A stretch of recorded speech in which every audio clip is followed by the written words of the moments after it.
Salut à tous, dans cette vidéo je vais vous montrer comment augmenter la résolution de vos vidéos. Ça peut être très utile pour passer de vidéos HD à 4K, mais c'est pas tout. Si comme moi vous publiez régulièrement sur les réseaux sociaux, on va pouvoir rendre nos vidéos encore plus nettes pour compenser en quelque sorte la compression qui sera appliquée. Franchement c'est assez bluffant. Vous vous en doutez, pour faire tout ça on va utiliser de l'IA via le plugin M-Upscaler qui vient de sortir sur la plateforme Motion VFX. D'ailleurs c'est eux qui m'ont contacté pour que je vous présente le plugin, je l'ai testé par moi-même et comme ça marche très bien, j'ai accepté d'en parler sur la chaîne. Donc c'est parti, on se retrouve sur l'ordi pour que je vous montre tout ça. Bon, déjà la première chose à faire c'est d'installer le plugin. Donc là je suis sur le site de Motion VFX.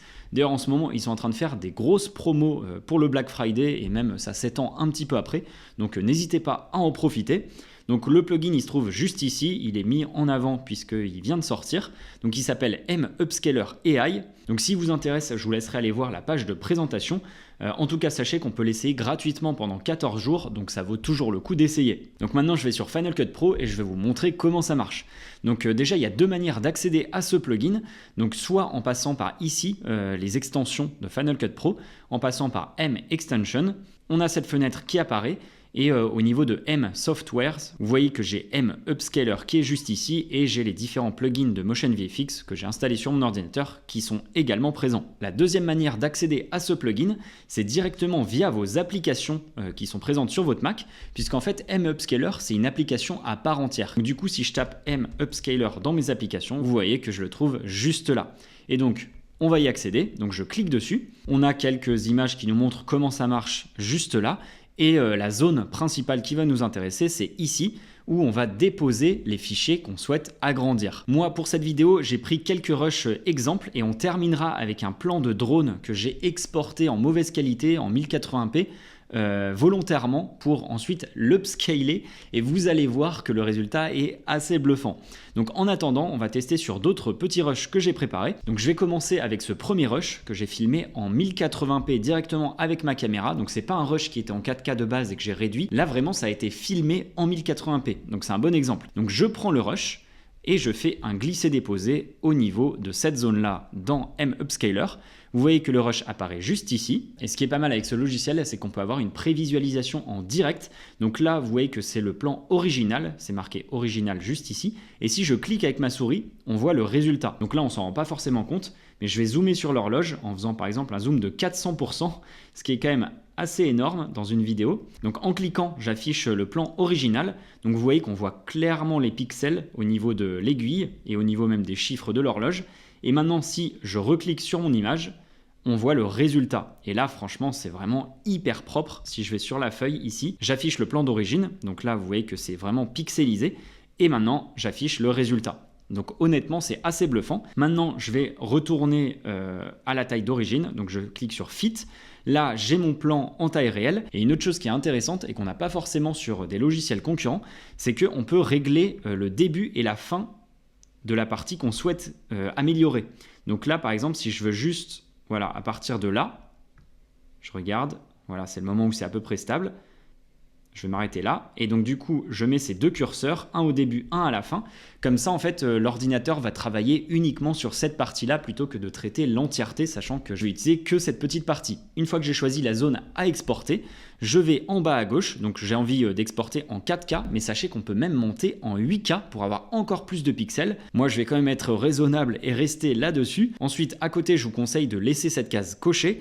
En dessous, on a le codec d'export. Donc le plus connu, c'est de l'H264, mais vous pouvez exporter aussi en HEVC, en ProRes si vous voulez la qualité maximale. Moi, je vais laisser sur H264, c'est très bien, c'est le meilleur compromis pour avoir un rendu de qualité avec un poids qui est relativement léger. Et ici, on a la destination de notre export. Donc on peut choisir sur notre ordinateur où est-ce que ça va aller. Moi je me suis créé un dossier résultat pour cette vidéo. Une fois que vous avez défini vos paramètres, vous cliquez simplement sur Start. Bon, là ce qu'il faut savoir, c'est que ce logiciel n'utilise pas du tout le cloud, il n'est pas connecté à internet, c'est vraiment en interne sur votre Mac que tout se joue. Donc ça peut prendre quand même pas mal de temps. Vous voyez que pour une petite séquence qui fait quelques secondes, là j'en suis qu'à 20%. Donc sachant qu'on peut importer plusieurs vidéos en même temps et les traiter en même temps, ce que je vous recommande de faire si vous en avez plusieurs à traiter, c'est de le faire par exemple la nuit ou de le faire à un moment où vous êtes en train de faire autre chose. Bon, l'export vient de terminer, donc on va aller voir ce que ça donne. Donc je vais dans mon dossier résultat.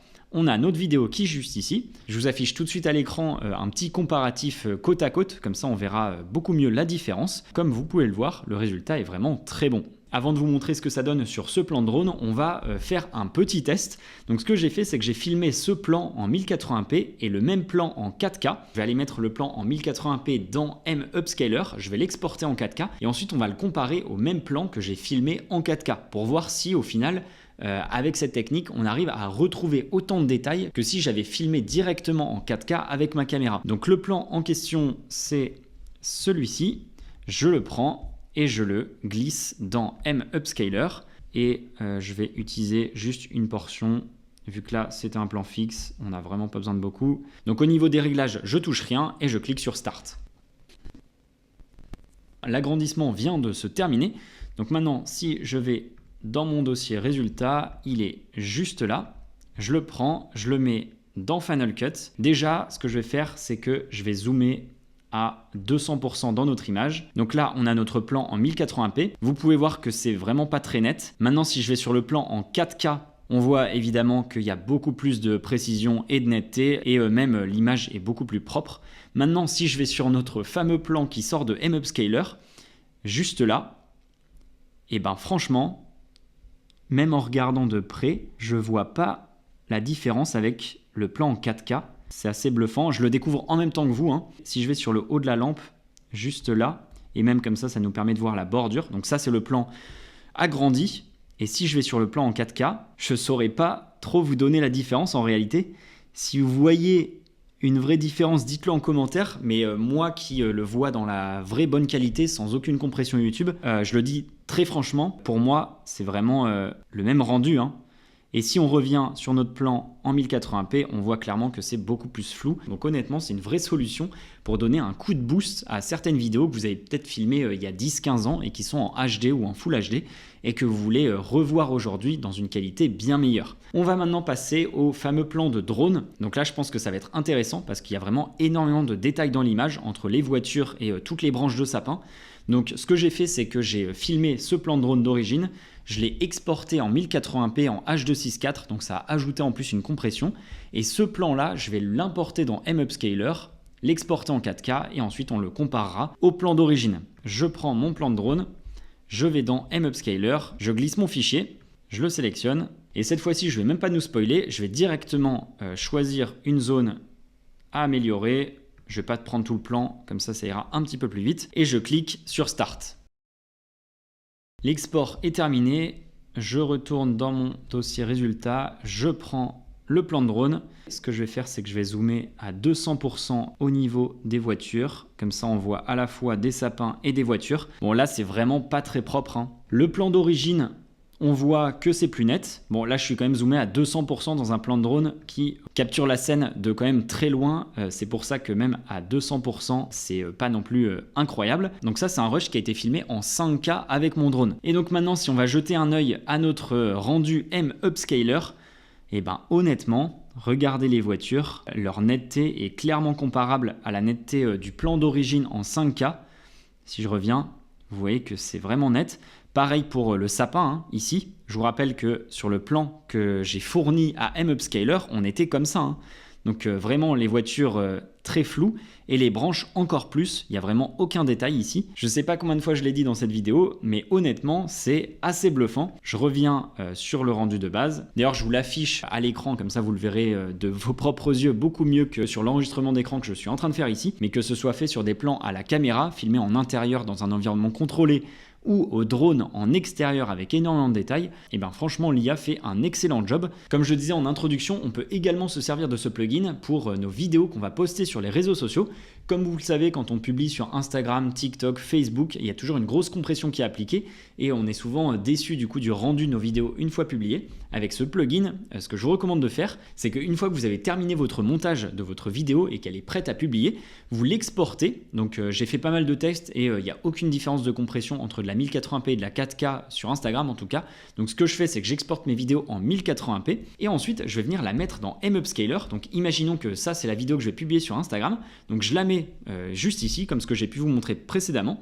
Et dans la résolution d'export, je vais mettre en Full HD. Et ce que ça va faire, c'est que ça va améliorer la qualité du Full HD que je lui ai fourni. En gros, ce qu'on est en train de faire, c'est qu'on est en train d'augmenter la qualité perçue de notre vidéo en Full HD. Comme ça, quand elle sera publiée, et malgré la compression des réseaux sociaux, on obtiendra une qualité qui sera meilleure que si on n'était pas passé par cette étape-là. C'est quelque chose que j'ai testé sur mes réseaux et on voit la différence, notamment si vous filmez des vidéos en extérieur ou des vidéos où il y a des plans d'illustration par exemple.